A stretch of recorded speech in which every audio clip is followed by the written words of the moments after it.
యొక్క 18 భాగములు శరీరంలో ఉన్నటువంటి ప్రధాన భాగములు 18 ప్రాంతాల్లో పడ్డాయట అమ్మవారి యొక్క శరీర శకలాలు. అలా పడ్డటువంటి ప్రతి ప్రాంతము కూడా ఒక సిద్ధక్షేత్రంగా మారింది. అదే అష్టాదశ శక్తి క్షేత్రాలు అని. అందులో మనకు దగ్గరగా ఉన్నటువంటిది పిఠాపురం పురుహూతిక అమ్మవారు. అష్టాదశ శక్తి పీఠాలు.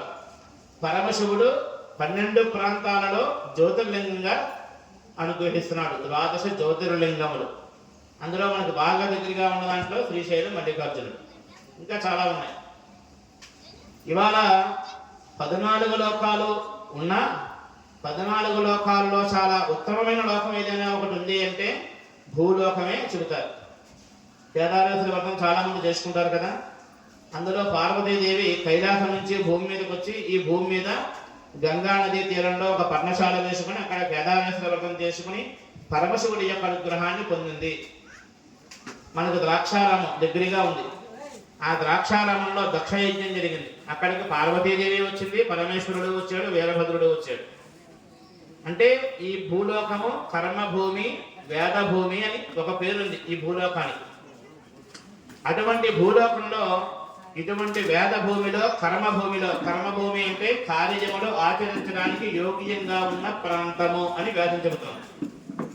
అటువంటి ఈ కర్మభూమి, వేదభూమి విరాజిల్లుతున్నటువంటి ఈ భూలోకంలో ఆ ఆది పరాశక్తి ప్రతి గ్రామంలోనూ ఒక్కొక్క దేవతానామంతో అమ్మవారు ఆ గ్రామాన్ని చల్లగా అనుగ్రహించడానికి వెలిసింది.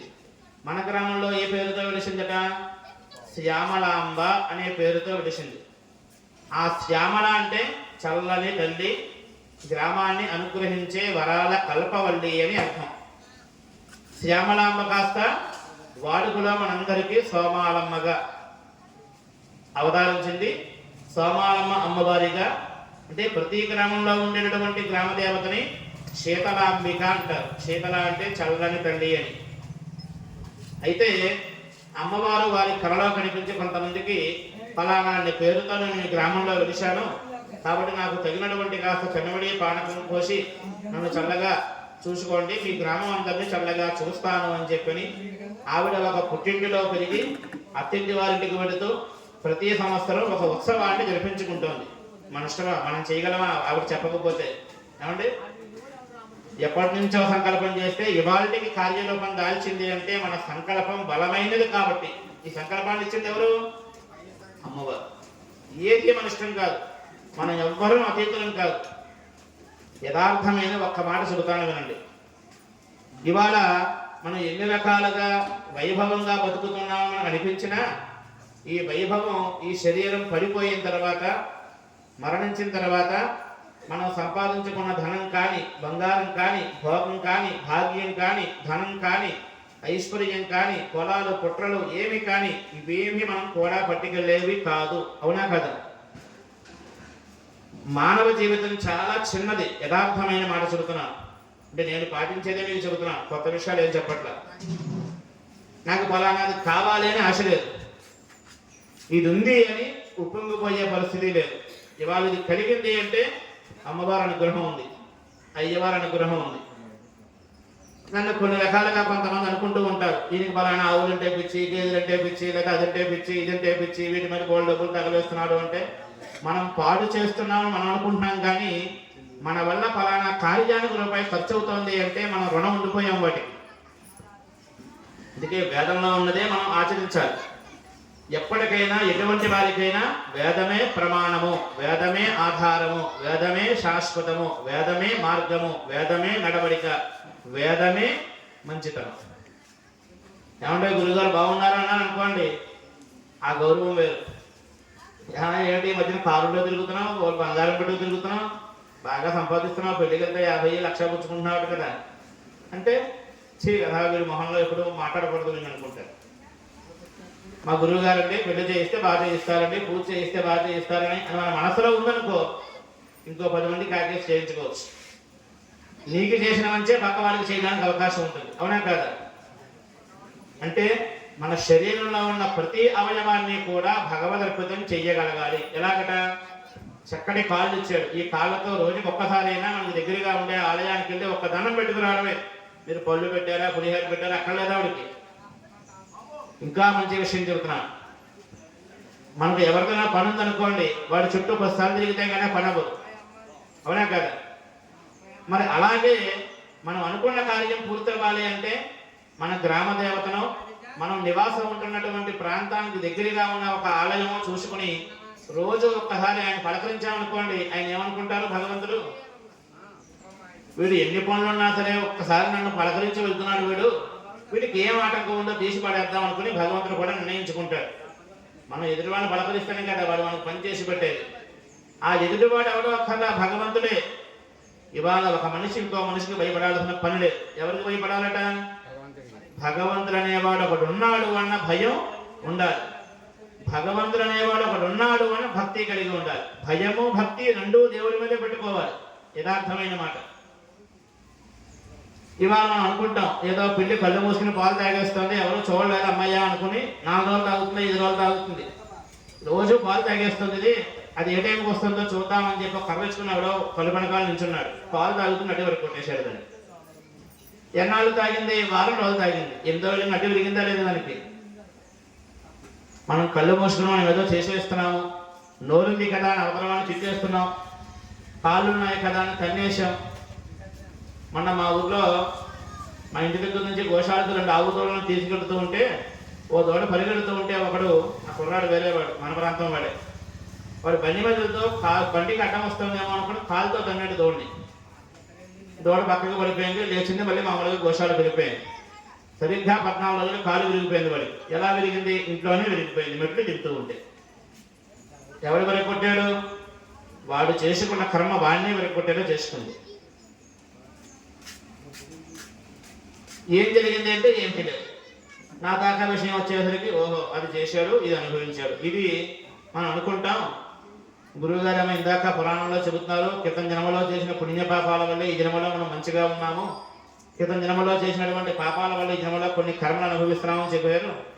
అంటే ఈ మానవ జన్మ పొందాం కాబట్టి ఇప్పుడున్న లోకంలో, ఇప్పుడున్నటువంటి వాతావరణంలో ఎన్ని పాపాలు చేసినా ఇప్పుడేం అనుభవించాం కదా అనుకుంటాం. కానీ ఈ భూలోకంలో ఉన్నటువంటి మానవులు, ఈ కలియుగంలో పుట్టినటువంటి వాళ్ళు ఎవరైతే ఉన్నారో, మనం ఓపికండగా చేసినటువంటి పాపాలు మన ఓపిక తగ్గాక ఖచ్చితంగా అనుభవించి తీరవలసిందే. ఇది శాసనం.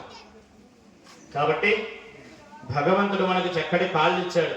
దేవతారాధనకు వెళ్ళడానికి నేను కూర్చుంటానంటే నేను కూర్చుంటాను అని వచ్చి కూర్చోవాలంటే పెట్టలేదు.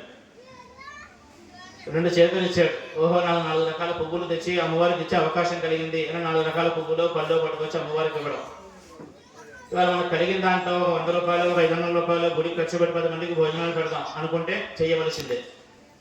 ఇవ్వాలనుకున్నది ఇవాళే చేయాలి తప్ప ఇవ్వాలనుకున్నది 10 ఏళ్ల తర్వాత చేస్తానంటే అప్పటికి అవకాశం ఉండకపోవచ్చు, చేతిలో రూపాయి ఉండకపోవచ్చు.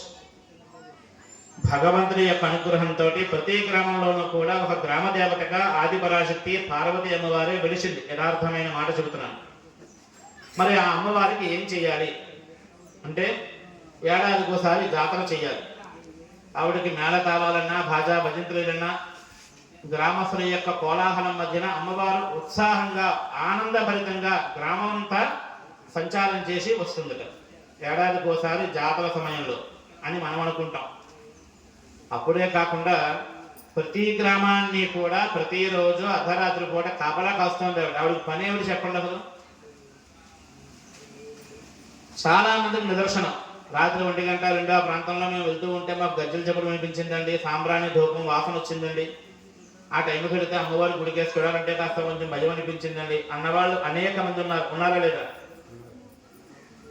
మేము విజయవాడలో ఒక చోట గాయత్రి యాగం చేయించాం 21 రోజుల పాటు. ఒక 11 రోజులు అయిపోయిన తర్వాత 12వ రోజు నుంచి ఒక్క బ్రాహ్మడు పడుకుంటే ఒకటి అర్ధరాత్రి అలా కళ్ళు మూసేటప్పటికి పక్క నుంచి ఎవరి సంటి పిల్లలు గజ్జలు కట్టుకుని పరిగెడుతున్నట్టు శబ్దాలు. ఏ పక్కన దీపాలు ధూపాలు లేకపోయినా సాంబ్రాణి పొగ వాసన వచ్చేయడం, తెలియకుండా లైట్లు వెలిగిపోవడం, ఏదో తెలియని మూలుగు వినిపించడం. ఇవన్నీ ఏమిట్రా అంటే మళ్ళీ 4 దాటాక ఏమీ లేదు. అంటే అక్కడ మనం ఆవాహన చేసి పూజ చేసేటప్పటికి అమ్మవారు ఆనందభరితంగా వచ్చి కూర్చుంటుంది. ఇవాళ యథార్థంగా ఇవాళ ఆవిడ యొక్క ఆదేశం లేకపోతే ఇవాళ మనం ఇంత కార్యక్రమం చేసుకోలేం, యథార్థమైన మాట. ఇదేదో భానుగారు అబ్బాయి చెప్పాడు, ఆయన చేత చేయించుకుందాం, లేదా మనకు ఏదో 10 రూపాయలు కలిగే ఈ కార్యక్రమం చేద్దాం అని మనం అనుకుంటాం. కానీ ఇదంతా మన ఇష్టం కాదు. ఆవిడికి మనందరి చేత చేయించుకోవాలని అభిలాష కలిగి మనందరి మనస్సుల్లోని ఒక చక్కటి సంకల్పాన్ని తీసుకొచ్చి మనందరి చేత ఈ కార్యక్రమాన్ని చేయించుకుంటుంది. ఆవిడ చేయించుకుని ఏమిస్తుందట, మన మనస్సుల్లో ఏ కోరికలు ఉన్నాయో ఆ కోరికలు తీరడానికి చక్కటి మార్గాన్ని చూపిస్తుంది. నిజంగా ఇవాళ పూజ చేసుకున్నందుకు సాయంత్రం ప్రతి వారింట్లోనే తెలియకుండా ఏదో ఒక మూల ఇంత బంగారమో డబ్బులో మూట పడిపోయింది అనుకోండి, ఏం చేస్తాడు వాడు? పక్కింటి వాడికి చెబుతాడా? ఒకరికి తెలియకుండా ఒకరికి పడిపోయింది ప్రతి వారింట్లోనే మూట తెలియకుండా. చెబితే అయ్యి బాబు నాకు వచ్చిందని వాడు అనుకుంటాడేమో, వాడికి రాలేదని బాధపడతాడేమో, పక్క వాడికి చెప్పడు వాడు. అవునా కదా? ఇలా ఎవరికి వారికి మూట ఇచ్చేసింది అనుకోండి అమ్మవారు, రేపు పొద్దున మళ్ళీ ఆ డబ్బు బంగారం అయ్యేదాకా విలాసవంతంగా బతికేస్తాడు. మళ్ళీ ఏదో చిన్న ఇబ్బంది వస్తే దేవుణ్ణి పట్టుకుంటాడు. అంటే జన్మనిచ్చిన తల్లిదండ్రులు సాక్షాత్తు దేవతా స్వరూపాలు. ఇది ఒక్క మాట గుర్తుపెట్టుకోండి. భగవంతుడు మనకు వేదంలో చెప్పిన మాట ఒక్క మాట చెప్పేసి పూజలోకి వెళ్ళిపోతాను. ఎందుకంటే నా చేతిలో మైకు వినేవాళ్ళు 10 మంది ఉంటే రోజంతా చెప్తూ ఉంటాను. నాకు అదొక పెద్ద ప్రమాదం. 2 మాటలు చెప్పేసి పూజలోకి వెళ్ళిపోతాం. నాకు టైం పెట్టారు కమిటీ వారు, భోజనాలు టైం వల్ల మీరు పూజ అవగొట్టాను. మాతృదేవో భవ, పితృదేవో భవ, ఆచార్య దేవో భవ, అతిథి దేవో భవ. ఈ 4 కూడా వేదమంత్రాలు. కానీ మనకి చిన్నప్పటి నుంచి స్కూల్లో మాస్టార్లు చదివించడం వల్ల మామూలుగా ఏదో పాఠ్య పుస్తకంలో ఉన్నటువంటి వాక్యాలేమో అని కొంతమంది అనుకుంటారు. కానీ వేదంలో మాటలు ఈ 4 కూడా. ఏం చెప్తున్నాడు భగవంతుడు? నేను ఎక్కడో గుళ్ళో ఉన్నాను, గుళ్ళోకి వెళ్ళి పూజ చేస్తేనే పుణ్యం అనుకుంటారేమో. మీకు జన్మనిచ్చిన తల్లిదండ్రులే దేవతా స్వరూపాలు. తల్లిదండ్రులని దేవతా స్వరూపంగా భావించి పల్లెత్తు మాట వాళ్ళని అనకుండా వారు చెప్పిన మార్గంలో ప్రయాణం చేస్తూ మనం ఒక అడుగు ముందుకు వేసేస్తే ఆ భగవంతుడు తల్లిదండ్రుల యొక్క రూపంలో ఎప్పుడూ అనుగ్రహాన్ని ఇస్తూ ఉంటాడు. ఇవాళ చాలా మంది తల్లిదండ్రులు హింసించిన వాళ్ళు, తిట్టిన వాళ్ళు, కొట్టిన వాళ్ళు కూడా లోకంలో ఉన్నారు. ఏమిటి ఉపయోగం? అలా హింస అనేది పెట్టకుండా ఎప్పుడూ కూడా అమ్మ మా అమ్మ చెప్పింది, మా నాన్న చెప్పాడు, వాళ్ళ మాట తెలియకూడదు, నీకు తెలియదు ఊరుకో అనే మాట కూడా అనకూడదు. యథార్థంగా ఒక్క మాట చెబుతున్నాను, తల్లిదండ్రులు ప్రత్యక్ష దేవతా స్వరూపాలు. మనం మన తల్లిదండ్రులని ఏదైనా చిరాకు వచ్చే కేకలేస్తూ ఉంటాం. అదే మన పిల్లలు మనం కేకలేస్తే మన మనసుకి బాధ వస్తుందా రాదా? అది అవ్వకూడదు, మాట వినట్లేదు, గడుగుని పట్టుకెళ్ళి హాస్టల్లో పడేయాలనుకుంటాడు. ఈ పిల్ల తెందో చేసి ఎనిమిదిని తినేస్తుంది మా 5-6 పిల్లలు. ఈ మాట ఏదో ఒక సందర్భంలో వచ్చేస్తుంది. ఎందువల్ల? తెలియకుండా మన మనసులో కాసింత క్రోధం అనేది ఉంది. క్రోధం అంటే కోపం. అందుకే వేదంలో ఒక మాట, నక్రోధో నచమాత్సర్యం నలోభో నా శుభామతి అని వేదం చెబుతోంది. నక్రోధ అంటే కోపం అనేది ఉండకూడదు మనిషికి. ఉండాలి. ఎప్పుడు ఉండాలట? మన కళ్ళ ముందు ఎవరైనా సర్వదారుణమైన పనులు చేస్తే అప్పుడు కోపం తెచ్చుకోవాలి. లోకానికి ప్రమాదంగా వారు మనిషి తిరుగుతున్నారంటే అప్పుడు కోపం తెచ్చుకోవాలి. మన తల్లిదండ్రులను, మన కట్టుకున్న భార్యను, మన పిల్లలను, మన యొక్క వ్యక్తిత్వాలను కించపరిస్తే కోపం రావాలి తప్ప ప్రతిసారి కోపం వచ్చేయకూడదు. నచమాత్సర్యం, నేనే గొప్ప అనే అహంకారం ఉండకూడదు. అందరితో మనము సమానమే. ఒకడు 100 సంపాదిస్తే ఇంకొకడు 1000 సంపాదిస్తాడు, ఇంకొకడు 1,00,000 సంపాదిస్తాడు, ఇంకొకడు 2 లక్షలు సంపాదిస్తాడు. ఇప్పుడు ప్యాకేజీ సిస్టమ్ ఒకటి వచ్చేసింది వారు ఉద్యోగాలు. ఏదైనా సంబంధం మాట్లాడాలంటే మీ అబ్బాయికి ప్యాకేజీ ఎంతండి, అత్తమామలు కూడా ఉంటారా, వీళ్ళిద్దరే విడిగా కాపురం చేసుకుంటారా, ఫర్నిచర్ మీరు ఇస్తారా, మేము ఇవ్వాలా, ఇల్లు మరి మా అల్లుడు గారు ఇల్లు కట్టుకుంటున్నాడు కాబట్టి హైదరాబాద్లో దానికి 1 కోటి రూపాయలు అవుతుంది, మరి మామగారు ఏమిద్దాం అనుకుంటున్నాడు. ఇవి ప్రస్తుతం ప్యాకేజీ సిస్టమ్స్ అని. మనిషి బతకడానికి కావలసినవి కొన్ని, దానికి మించి మనం పరిగెట్టి అప్పులు పాలైపోయి ఈ అప్పులు తీరడం కోసం ఏ పూజ చేయాలి, ఏ దేవుని పట్టుకోవాలి, ఏ దానం ఇవ్వాలి, ఇదే ప్రస్తుతం ఉన్న జాడ్యం అంతా లోకంలో, ఇన్క్లూడింగ్ నాతో కలుపుకొని. యథార్థమైన మాట, నేనేం పెద్ద కాదు. నేను కూడా పెద్దలు కట్టుకుని అప్పులు పాలైపోయి ఇప్పుడు అప్పులు తినడానికి ఏం చేయాలా అని ఆలోచన చేసినటువంటి రోజు కూడా ఉంది. కానీ దేని మీద వాంచలేదు, నడుస్తుందంటే వ్యవహారం. భగవంతుడు మనిషి బతకడానికి కావలసిన మార్గాలు కొన్ని చూపించారు. అలా బతకడం మానేసి అంతకన్నా కొంచెం గొప్పగా బతకాలి అని ఫైనాన్స్ వాడు తక్కువకి 0 వడ్డీకి ఇస్తానంటాడు, తర్వాత 8 వేస్తాడు వడ్డీ దాని మీద, మనకి తెలియదు. బ్యాంక్ వాడు కాగితాలు పట్టి కడితే 10 లక్షలు కావాలండి అంటే, లేదయ్యా నువ్వు ఇచ్చిన కాగితాలు మరి 20 లక్షలు వస్తుందంటే చిన్న ఆశ పెరుగుతుంది. తర్వాత 20 లక్షలు తీర్చలేమంటే 20 లక్షలు పట్టుకొచ్చి ఇది కట్టేసుకుంటాం. తర్వాత 2-3 నెలలు గడిచిన తర్వాత ఆ నెల వాయిదా కట్టినప్పుడు తెలుస్తుంది, అనవసరంగా కట్టేశాను రా బాబు, ఇంత గొప్ప ఎందుకు కట్టాను రా, అప్పుడు అనిపిస్తుంది. అంటే భగవంతుడు మనిషి బతకడానికి కావాల్సినటువంటి మార్గాలు చూపించాడు. అలా బతుకుతూ మనం ఇంకొంచెం ఉన్నతంగా బతకాలని చెప్పి అప్పులు చేసుకుని ఆ అప్పులు తినడం కోసం ఏమంటే ఈ మధ్యన అప్పులు తీరట్లేదండి, సరైన సంపాదన లేదండి, ఏమిటో పొరపాడైపోతుందండి, టెన్షన్గా ఉందండి, రావాల్సినటువంటి కాంట్రాక్ట్లో డబ్బులు కొనుక్కొని ఆగిపోయాయండి, గవర్నమెంట్ ఈ మధ్య ఇంకో జబ్బుకోవడం మొదలైంది జనాలకు. ఏమిటి జాతకం పట్టుకొచ్చి గురువు గారు మా అబ్బాయికి గవర్నమెంట్ ఉద్యోగం వస్తుందా ప్రైవేట్ ఉద్యోగం వస్తుందా అని ఒకటి అడుగుతున్నారు. ఏమంటే మా అబ్బాయికి ఏ దిక్కులో సంబంధం అవుతుంది, ఏ దిక్కులో సంబంధం అవుతుంది, దిక్కుమాల సంబంధం ఏదో ఒకటి అవుతుంది ఖచ్చితంగా, అవ్వకుండా ఏం మాండు. ప్రతి వారికి పెళ్ళి అవుతుంది, పిల్లం వస్తుంది, సంతానం కలుగుతుంది, కుటుంబం వృద్ధి అవుతుంది, దేనికి నోటు ఉండదు, వెళ్ళిపోతుంది జీవితం. కానీ తాపత్రయం అది ఉండకూడదు మనిషికి. నచమాత్సర్యం అంటే అందరిలో నేనే గొప్ప అనే అహంకారం ఉండకూడదు. అందరూ మన వాళ్ళు అవ్వాలి, అందరితోటి సన్నిహితంగా ఉండాలి అంటే ఎవరితో మాట్లాడినా ఒక్క చిరునవ్వుతో, ఏమండో బాబు గారు బాగున్నారా, ఎలా శ్రీనివాస్ బాగున్నావా, కుమారు ఎలా ఉన్నావు, ఇలా పేరుతో పిలిచి నవ్వుతూ పలకరించామనుకోండి, అయ్యే బాబు ఎంతమందిలో కూడా గురువు గారు కావాలని ఇష్టంగా పలకరించారు. ఇంకో మా శ్రీనివాడు వీడి పెళ్లికి ఎంత హడావుడు పడిపోయాం, వాడు పెళ్లి చేయించి మళ్ళీ వచ్చి గుండెపల్లి ఇంకో పెళ్లి చేయించాను అతరాత. మా శత్రువు గారు నా బుల్లెట్ బండి ఎక్కడి వెనకాల నీ పెళ్ళి అయిన తర్వాత రాజమండ్రి నుంచి గుండేపల్లి 40 నిమిషాల్లో వచ్చాను నేను, 40. ఆ వచ్చిన స్పీడ్కి శత్రువు జ్వరం కూడా వచ్చేసింది బాబు, వారం రోజులు లేవలేదు, నేను మళ్ళీ బండి దిగి పెళ్లి చేయించేసాను ఇంకోటి. వింటున్నారా? అంటే మన అనుకుని ఎప్పుడైతే మనం ప్రయాణం చేశామో, ఏమంటే ఇన్ని కబుర్లు ఎందుకంటే బాబు తెలిసాను అని చెప్పి అది కూడా కోపంగా చూస్తున్నారు అక్కడ నుంచి. ఇంకో టైంకి వచ్చేరిగిన వింటారా? ఎందుకు చెబుతున్నానంటే ఇది కూడా నా ఊరు, నా గ్రామ దేవత దగ్గర, నా మనుషుల దగ్గర నేను ఉన్నాను అన్న ఒక్క చిన్న ఆనందం. చిన్న ఆనందం ఏమిట్రా అంటే చిరునవ్వు ఇస్తుంది, ఇంక ఏది ఇవ్వదు మనకు ఆనందాన్ని. ఏమిస్తుంది? చిరునవ్వు మాత్రమే ఇస్తుంది. ఎవరితో మాట్లాడంటే చిన్న చిరునవ్వుతో ఏమండో బాగున్నారా అని పలకరించామనుకోండి, వేడి కాఫీ వచ్చేస్తుంది. అయ్య బాబు ఎంతమందిలో ఉన్న అరుణమ్మ అని పలకరించాడు గురువు గారు అంటే లోపల నుంచి గ్లాసుల మధ్యకి వస్తుంది, లేదా ఓ టిఫిన్ వస్తుంది, ఓ భోజనం వస్తుంది, ఏదో ఒకటి వచ్చేస్తుంది. అన్నిటికీ కూడా బలాన్ని ఇచ్చేది ఏమిట్రా అంటే నిర్మలమైన మనస్సు, ముఖంలో చిదానందము. ఈ రెండు చాలా సుఖాన్ని ఇస్తాయి, అవునా కదా? ఇలా వచ్చేటప్పటికి మరి గ్రామ దేవత ఇచ్చేటటువంటి అనుగ్రహాలు ఏమిట్రా అంటే బాలారిష్టములు లేకుండా కాపాడుతుంది. బాలారిష్టములు అంటే పుట్టినటువంటి బిడ్డకి ఎటువంటి ప్రమాదము లేకుండా వాడు అక్కడే మంచమే పడుకుంటాడు. తల్లి ఏమో వాడు ఒంటింట్లో పని చేసుకుని, తండ్రి ఏమో ఏదో పని మీద బయటికి వెళ్ళిపోయాడు, మంచం మీద పిల్లాడు పడుకున్నాడులే అనుకుని తల్లి అక్కడ పని చేసుకుంటుంది లోపల. ఈ లోపల మెలుగు వచ్చి వాడు సడన్గా పడిపోయాడు మంచం మించి చంటి పిల్లాడు కింద పడిపోయి వాడికి ఏదో చెయ్యి కాలు విరిగింది అన్న దాఖలు అక్కడైనా ఉన్నాయండి. ఏడాది లోపల పిల్లాడికి చెయ్యి కాలు విరిగిపడం అనేది ఎక్కడా ఉండదు కదా. ఎవరు కాపాడుతున్నారు? భూదేవి కాపాడుతారు.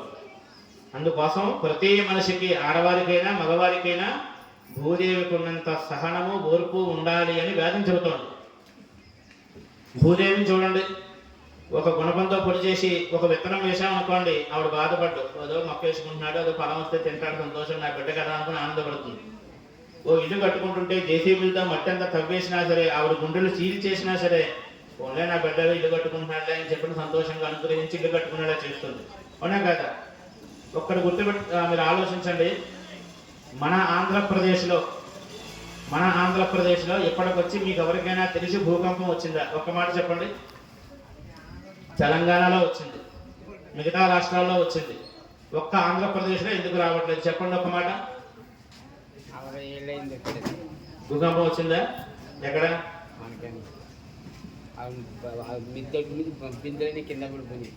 మానవ ప్రమాదం జరిగిందా?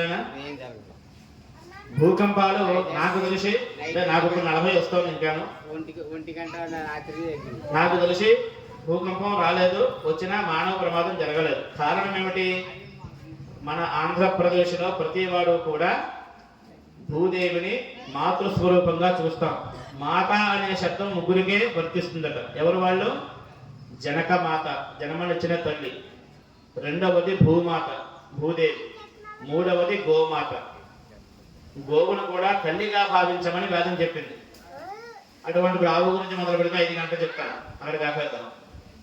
అందువల్ల లోకంలో అనేక రకాల దేవతలు ఉన్నా ప్రతి గ్రామాన్ని పరిపాలిస్తూ చల్లగా కాచుకుంటూ ఎటువంటి ప్రమాదాలు లేకుండా ఉన్నటువంటి కష్టాన్ని పోగొట్టడానికి ప్రతి మనిషికి మనోధైర్యాన్ని ఇస్తూ మంగళప్రదంగా జీవనం గడిపేలా చేస్తూ ప్రతి గృహంలోనూ కూడా శుభకార్యములు ఆచరించడానికి ఆవాసయోగ్యంగా అనుగ్రహాన్ని ఇస్తూ చక్కటి ఆరోగ్యాన్ని, ఐశ్వర్యాన్ని, సంతానాన్ని కలగజేస్తూ మన వంశములన్నీ కూడా వృద్ధి చేస్తూ ఉండేటటువంటి దేవత ఎవరైనా ఉన్నారు అంటే ఆవిడ గ్రామ దేవత మాత్రమే.